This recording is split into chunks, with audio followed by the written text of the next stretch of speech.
Hey everyone, and welcome back to another Plowbender's Custom Creations.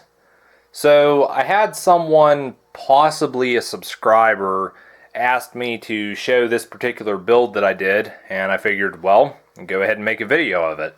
And that being the case, today we are going to be taking a look at my custom 1/64 scale 1969 Dodge Charger General Lee stunt car, as I'm calling it.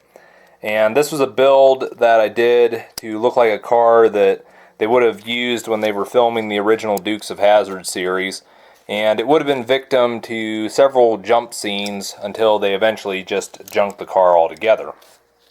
But onto the build itself. This car was one of the first builds that I did. I'm not 100% sure when exactly it was built, but I know it would have been somewhere between 2010 and 2011, and that would have been around the time I first got into doing custom builds.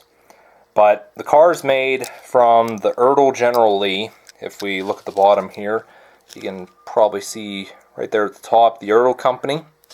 And for those wondering, this is not an original General Lee. I can actually bring in an original, which is not in the best of shape. But yeah, you can see, although the cars look the same, the castings are in no way identical.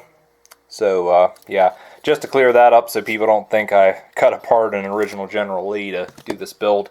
This is what I'm calling a reproduction car. Bought it at Tractor Supply back when they were still available.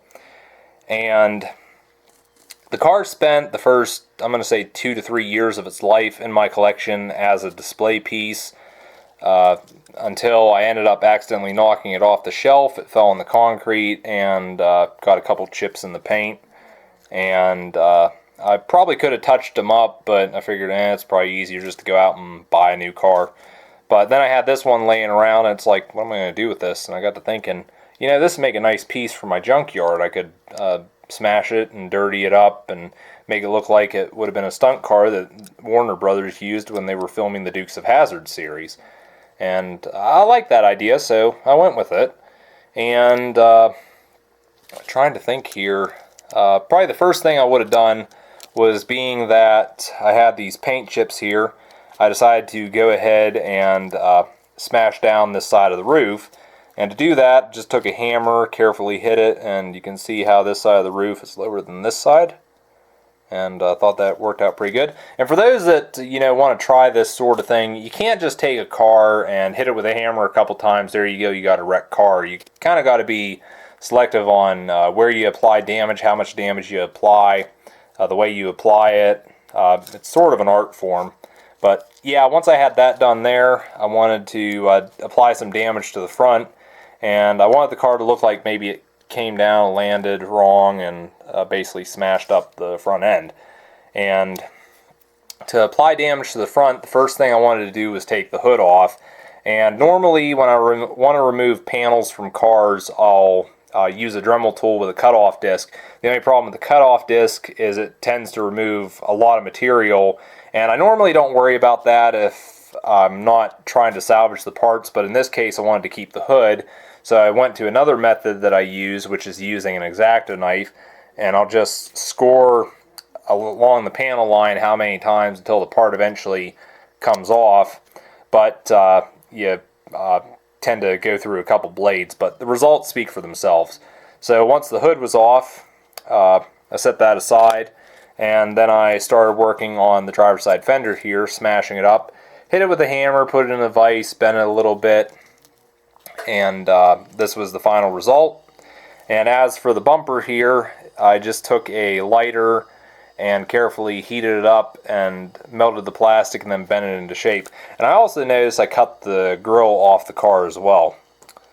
But yeah, so that was all the damage applied to the car that I wanted. Oh, and another thing, when I was trying to smash up this side here, I remember I snapped off this front wheel. But I figured it looked fine without it, so never bothered trying to put it back on. But yeah, once I had all the body work done to the car, I ended up drilling out the rivets because I wanted to paint the base. The base was originally chrome. I wanted to paint it satin black, which I did. And I went ahead and painted the bumpers silver. Set that aside. You see, painted the bumpers silver. and also went ahead and started doing work on the body, dirtying it. The interior has been dirtied. I don't know how well you'll see that, but the interior was dirtied down, and along the body of the car I went ahead and dirtied it a bit in spots.